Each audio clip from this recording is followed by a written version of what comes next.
안녕하십니까? P실무 프로젝트 8조 발표를 맡은 송민희입니다. 저희 팀은 청각장애 아동을 위한 AI 기반 수어학습 튜터 사인메이트를 제안합니다.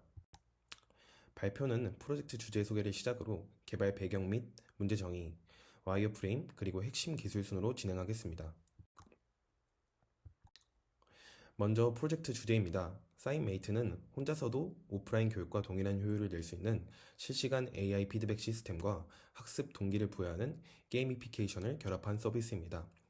청각장애 아동들이 즐겁고 쉽게 수어를 배울 수 있는 환경을 제공하는 것이 저희의 목표입니다. 다음은 저희가 이번 프로젝트를 기획하게 된 배경에 대해 말씀드리겠습니다. 먼저 저희가 청각장애인을 주목하게 된 이유입니다. 2024년 12월 기준 국내 등록 장애인 중 청각장애인의 비율은 16.8%로 지체장애에 이어 전체 2위를 차지하고 있습니다. 이는 우리 사회에서 결코 소외되어서는 안 될 매우 큰 비중을 차지하고 있는 구성원임을 의미합니다.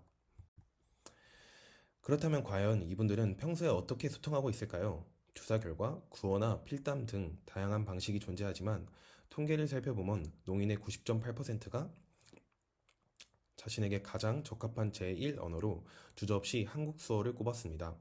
수어가 단순히 익숙해서가 아닙니다. 그들에게 수어는 고유한 문법과 어휘 체계를 갖춘 독립적인 완전한 언어입니다.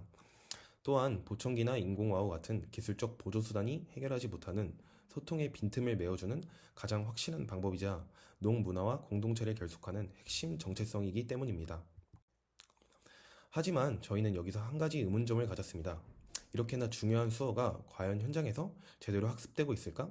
이 질문을 토대로 저희는 수어 습득 과정에서 존재하는 현실적인 어려움과 장벽들에 대해 깊이 있게 조사해 보았습니다. 그리고 그 과정에서 청각장애 아이들의 언어 발달을 위해 절대 놓쳐서는 안 될 골든타임이 지켜지지 않고 있다는 심각한 문제를 발견하게 되었습니다. 언어학습 능력은 2세부터 폭발적으로 증가해 11에서 14세의 정점을 찍고 급격히 하락합니다. 선천성 청각장애 아동에게 이 시기의 언어 자극은 인지 발달과 직결되는 생존의 문제입니다. 하지만 현실은 암담합니다. 신생아 1000명당 1명에서 3명이 선천성 청각장애를 가지고 태어나는데 불구하고 많은 비장애 부모들이 수어학습의 어려움으로 인해 인공와우 수술에만 의존하고 있습니다. 결국 아이들은 결정적 시기 동안 어떠한 언어에도 제대로 노출되지 못하는 언어 박탈 상태에 방치됩니다. 이는 단순한 언어 능력을 넘어 사고력과 문해력 등 뇌 인지 기능 전반에 돌이킬 수 없는 손상을 입힙니다. 실제로 통계를 보면 농인들이 수어를 처음 접하는 평균 연령은 15.6세입니다. 이미 골든타임을 한참 지난 청소년기입니다. 게다가 학교나 부모님이 아닌 농인 친구에게 수어를 배우는 비정상적인 습득 경로를 보이고 있습니다. 이는 기존 교육 시스템이 제 역할을 못하고 있다는 증거입니다. 이러한 문제를 해결하기 위해 저희는 먼저 기존의 수어 교육 솔루션들을 면밀히 분석했습니다. 물론 수어는 국가와 문화권마다 문법이 다른 독립된 언어이기에 한국 수어 프로젝트는 국내 서비스만 비교해도 그 타당성을 입증할 수 있습니다. 하지만 저희는 목표를 더 높게 잡고 단순히 한국어 콘텐츠를 제공하는 것을 넘어 교육 시스템 자체의 확실한 기술적 차별성을 확보하고자 했습니다. 이에 분석의 범위를 국내로 한정짓지 않고 이미 기술적 시도가 활발한 해외의 선진 수어 교육 시스템과 확장하여 비교 분석을 수행했습니다. 그 과정을 통해 파악한 기존 기술들의 한계점은 다음과 같습니다. 첫째, 유튜브나 도서 같은 기존 영상 매체입니다. 이는 일방향적이라 지루하고 무엇보다 내가 잘하고 있는지 알 수 있는 피드백이 없다는 명확한 단점이 있습니다. 둘째, 국내 앱 서비스들입니다. 대부분 유아용 수준에 머물거나 재미없는 사전식으로 구성되어 있어 청소년들의 학습 의욕을 떨어뜨립니다. 셋째, 기술력을 확인하기 위해 분석한 해외의 서비스들입니다. 이들은 상호작용을 시도하며 피드백 기능을 제공은 하고는 있습니다. 하지만 대부분 단순한 룰 베이스드 알고리즘에 머물러 있어 동작의 성공 여부만 알려주는 단순한 판정에 그칠 뿐 구체적으로 무엇이 틀렸고 어떻게 고쳐야 하는지에 대한 정교한 교정 피드백을 주지 못한다는 기술적 한계를 확인했습니다. 결론적으로 현재 시장에는 부모가 쉽게 가르치고 아이가 즐겁게 배울 수 있는 지속 가능한 도구가 부재한 상황입니다.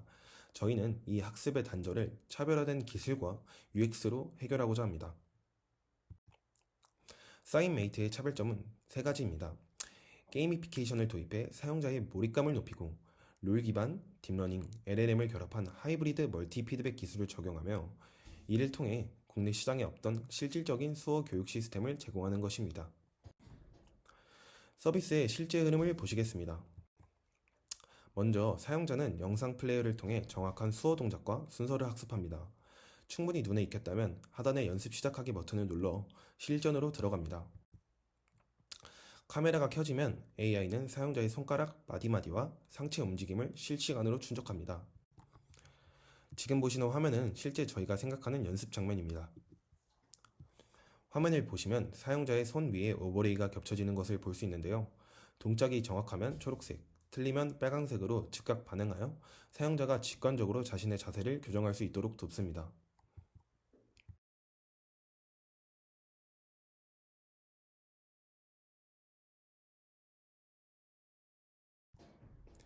연습이 끝나면 AI는 방금 수행한 동작 전체를 정밀 분석합니다.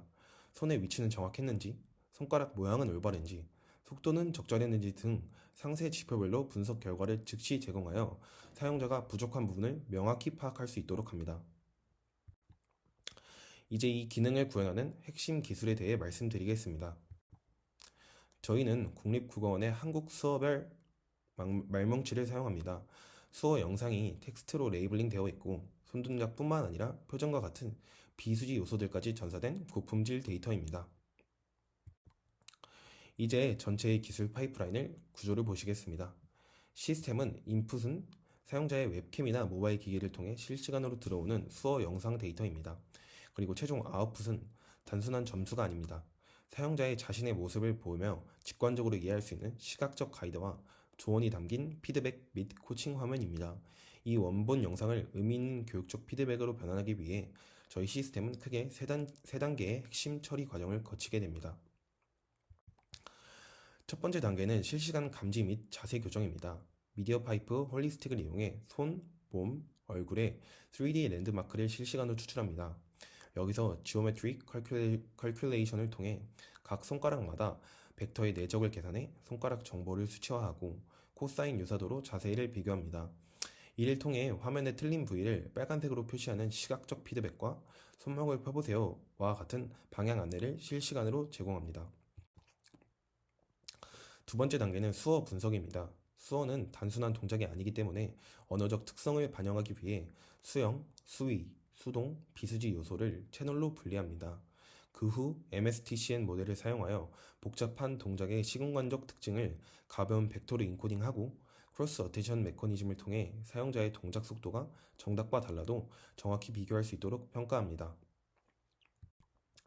마지막 세 번째 단계는 자연어 코칭입니다. 페이지 2에서 도출된 정량적 데이터를 LLM에 입력합니다.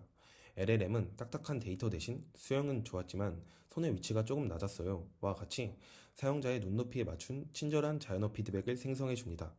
이것이 바로 기존의 단순 매칭 방식과 차별화되는 사인메이트만의 핵심 기술입니다. 저희는 프로젝트의 기술적 완성도를 높이기 위해 정영주, 엄광현 교수님과 심도 있는 멘토링을 진행했습니다. 초기에는 최신 딥러닝 트렌드에 비해 기술적 깊이가 부족하지 않느냐는 날카로운 지적이 있었습니다.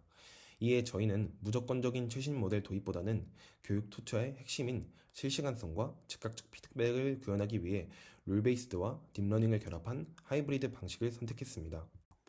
또한 이미 존재하는 글로벌 서비스들과의 차별화를 위해 단순 판정이 아닌 정교한 채점 파이프라인을 구체함으로써 저희만의 차별점을 확보했습니다. 저희 8조는 기존 시장에 부재했던 지속 가능한 학습 수단을 만드는 것을 목표로 합니다. 청각 장애 아동들이 골든타임을 놓치지 않고 세상과 소통할 수 있도록 기술로 따뜻한 연결고리를 만들어 보겠습니다. 이상으로 발표를 마치겠습니다. 경청해 주셔서 감사합니다.